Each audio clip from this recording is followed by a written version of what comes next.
اور ایک بات اور کہنا چاہتا ہوں، یہاں بہت سارے ہمارے بزرگ بھائی بھی بیٹھے ہیں، اولاد والے بیٹھے ہیں، ہماری کچھ مائیں بھی بیٹھی ہوں گی، وہ مائیں ہیں جن کی گھر میں بیٹیاں ہیں۔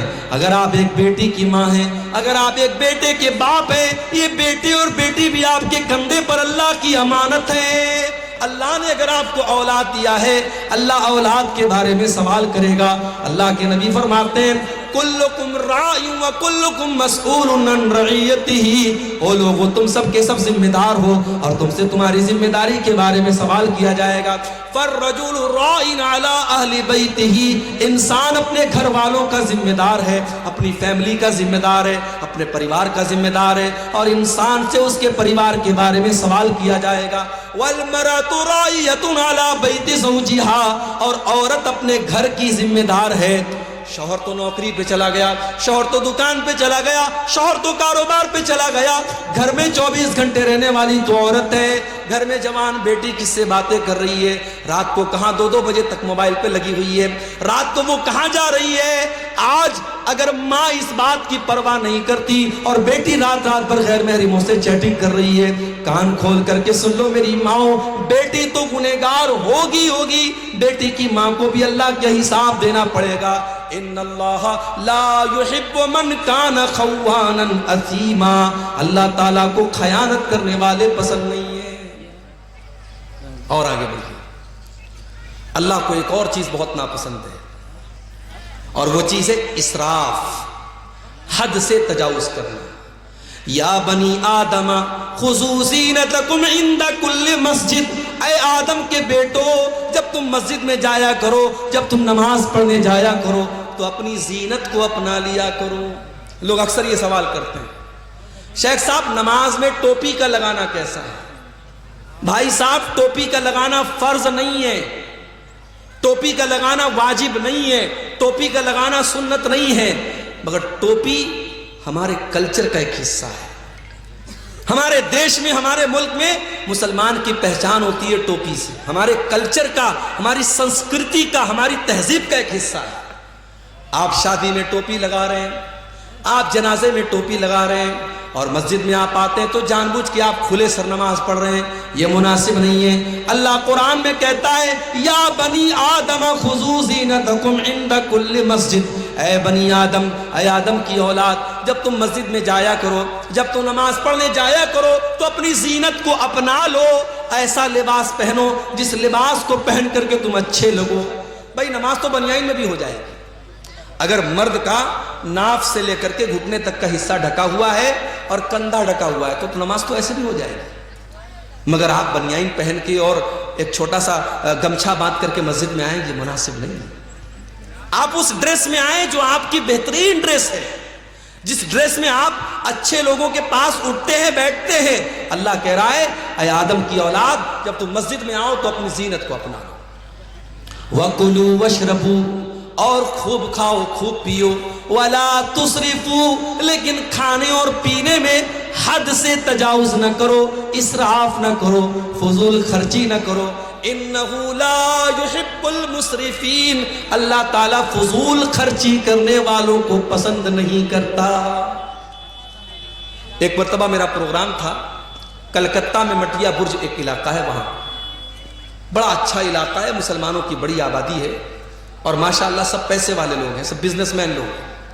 میں گیا، میرا پروگرام تھا، تو وہاں ایک مسلمان سیٹھ جی تھے، مجھے لوگوں نے بتایا کہ ان کی بیٹی کی شادی ہوئی تو انہوں نے 5 کروڑ روپے کا زیور اپنی بیٹی کو بنا کر دیا۔ 5 کروڑ روپے کا زیور انہوں نے اپنی بیٹی کو دیا، یہ دکھانے کے لیے صاحب میں بہت پیسے والا آدمی۔ بھائی دولت ہے تمہارے پاس، اس کا مطلب یہ نہیں ہے کہ تم اس کو جہاں چاہے اور جیسے چاہو اڑا دو۔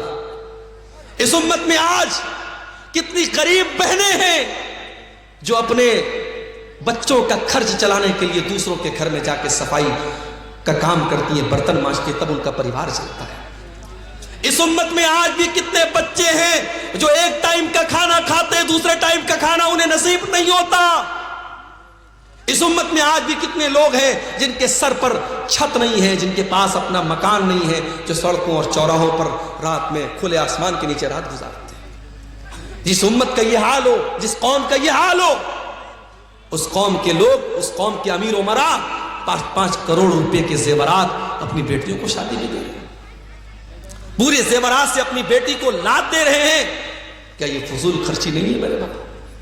اللہ کے نبی فرماتے ہیں قیامت کے دن انسان لا تزول قدم ابن آدم من عند ربه یوم القیامہ، قیامت کے دن انسان 5 سوالوں کا جواب دیے بغیر اپنی جگہ سے ٹس سے مس نہیں ہو سکتا. 5 سوالوں کا جواب سب کو دینا ہے، مجھے بھی دینا ہے، آپ کو بھی دینا ہے، عالم کو بھی دینا ہے، جاہل کو بھی دینا ہے، عام آدمی کو بھی دینا ہے، اور وی آئی پی کو بھی دینا ہے. 5 سوالوں کا جواب سب کو دینا ہے. پہلا سوال عن عمرہ فیما افنا، تو نے اپنی زندگی کو کہاں گزارا. دوسرا سوال وعن شبابہ فیما ابلا، تو نے اپنی جوانی کو کہاں گزارا. تیسرا سوال وعن مالہ من این اکتسبہ، تو نے مال کہاں سے کمایا. چوتھا سوال وفیما انفقہ، تو نے مال کہاں پر خرچ کیا. مال کہاں پر خرچ کیا اس کا بھی حساب دینا پڑے گا. اپنی محبوباؤں کے لیے ریچارج کروانے والے ہمارے منچلے نوجوان، وہ 100-200 روپے کا جو ریچارج کراتے ہیں اپنی کانوں کی لذت کے لیے اور بدکاری کے لیے، وہ بھی تیار رہیں. مال کہاں پہ خرچ ہو رہا ہے حساب دینا پڑے گا. اور مال کیسے کما رہے ہو، ڈریم 11 کے ذریعے کما رہے ہو، سٹے بازی کے ذریعے کما رہے ہو. ابھی ہمارے واٹس ایپ پر ایک میسج آیا کہ کرکٹ کے میچ میں سٹا لگانا ہو تو ہم سے کانٹیکٹ کیجیے، ہمارے گروپ کو جوائن کر لیجیے، ہم 100% بالکل صحیح بھوشیہ وانی کرتے ہیں. میں نے کھولا وہ گروپ، دیکھا، میں نے سوچا کہ دیکھیں یہ کیا بھوشیہ وانی کرتا ہے. آج پاکستان کا اور ساؤتھ افریقہ کا میچ تھا، اس نے کہا یہ میچ پاکستان جیتے گا. اب کتنے لوگوں نے اس کے کہنے پر سٹا لگا دیا ہوگا، لاکھوں کا، کروڑوں کا. اور شام رات ہوتے ہوتے جب رزلٹ آیا پتہ لگا پاکستان ہار گئی اور ساؤتھ افریقہ جیت گئی. یہ سٹے بازی آج ہمارا نوجوان بڑی تعداد میں واٹس ایپ کے ذریعے، ٹیلی گرام کے ذریعے، فیس بک کے ذریعے باقاعدہ سٹا ہو رہا ہے، اور لاکھوں کروڑوں کا سٹا ہو رہا ہے اور جوا ہو رہا ہے، اور ہمارا مسلمان اس میں حصہ لے رہا ہے. اور میرے پیارے ساتھیوں، وہ یہ سوچ رہا ہے کہ ہم راتوں رات امیر بن جائیں.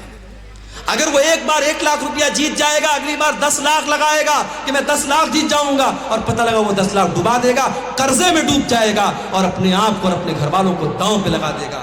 میرے پیارے ساتھیوں، مال کہاں سے کما رہے ہو اس کا بھی حساب دینا پڑے گا، اور مال کہاں خرچ کر رہے ہو اس کا بھی حساب دینا پڑے گا.